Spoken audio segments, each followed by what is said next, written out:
அடுத்து compound proposition, அப்படி இல்லைன்னு சொன்னா ஃப்ரேசல் ப்ரொபோசிஷன்ல ப்ரொபோசிஷனல் ஃப்ரேசஸ் அப்படின்னா என்ன அப்படின்னு சொன்னா, ஒன்றுக்கு மேற்பட்ட வார்த்தைகள் ஒன்று சேர்ந்து ஒரு குரூப் ஆஃப் மீனிங் கொடுக்குது, அதுல ப்ரொபோசிஷன் இருக்குது அப்படின்னா அது வந்து ப்ரொபோசிஷனல் ஃப்ரேஸ்.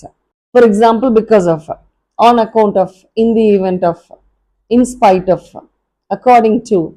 ஸோ இந்த மாதிரி either the preposition will be in the beginning of the phrase or at the end of the phrase. அப்படி இல்லைன்னு சொன்னா முன்னாடி பின்னாடி ரெண்டுலையுமே இருக்கலாம். இன் தி ஈவெண்ட் ஆஃப், அப்போ இன்னுன்றது வந்து பிகினிங்லயும் இருக்கு, ஆஃப் இன்லயும் இருக்கு. ஸோ இதுதான் வந்து காம்பவுண்ட் ப்ரொபோசிஷன் இல்லைன்னா ப்ரொபோசிஷனல் ஃப்ரேஸ் அப்படின்னு சொல்றது.